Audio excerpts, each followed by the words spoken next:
Healthcare is a necessary service for every human on the planet. Just like food, chance of survival really diminishes without it. Even if you personally rarely get sick, it's important to have access to a doctor or a hospital on the rare occasion that you do. Today, I will be discussing healthcare being a worldwide privilege, not an American right. This is my audience. I am a credible speaker on this topic due to my existence as a tax-paying American citizen, as well as a person who utilizes and pays for healthcare. In addition, I am a missionary who has traveled to multiple third world countries and come to know people who do not have the blessing of receiving healthcare. If you live in the United States of America, you've likely heard of the liberal cross-country push to make healthcare a free right in America rather than a paid privilege.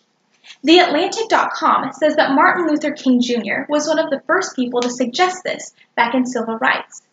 The movement has been continuing for over 50 years without resolve. According to Investopedia.com, the Affordable Care Act has been the closest America has gotten to making healthcare a free right. This was signed by President Obama in 2010.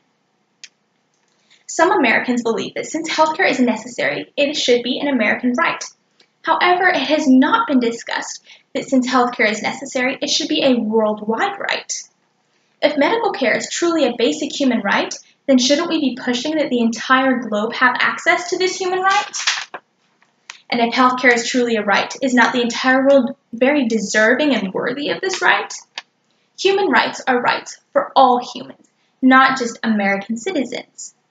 If Americans have the human right to free healthcare, humans in Kenya, Indonesia, Uruguay, and all other countries should have the same right. But that is simply not the way it is. Those people are not any less deserving of this so-called right. They just simply don't have the privilege that we do here in America. The majority of the world does not reserve regular, adequate healthcare. It is a privilege and a blessing for those who can afford it or even provide it for themselves. According to ChildrenInternational.com, every year 2 million impoverished children die because they don't have access to adequate health care. Most people who live below the poverty line cannot afford health care, so the only medical attention they ever get comes from missionaries, such as Doctors Without Borders, as pictured here. This image depicts a doctor checking the heart rate of a newborn with its mom holding it.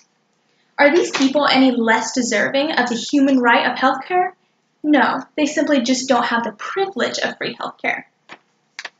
Those who are opposed to my opinion would bring up the point that healthcare is a necessity, so it should be a right. This is incorrect, however, because it is not a law universally covered, even in America. Food is a necessary aspect of life, but it is not considered an American human right for every single person to have food. Think about it this way. We see homeless people on the corner all the time, and instead of going off about the injustice of that situation, claiming that they don't have basic human rights because they're hungry, that doesn't happen very often. We generally just pity them and understand that their privilege is less than ours as people who are middle or upper class who have access to however much food they need. The same aspect can apply to healthcare. Just because something is a need does not make it a human or an American right. In conclusion, I hope you can take this knowledge and think about it, considering the privilege that is in your own life compared to that of others, and the blessing of your life compared to that of others. Some humans are more blessed with the ability to afford or provide for themselves healthcare than others. And simply because of that, in 2018, healthcare is a worldwide privilege. It is not an American right.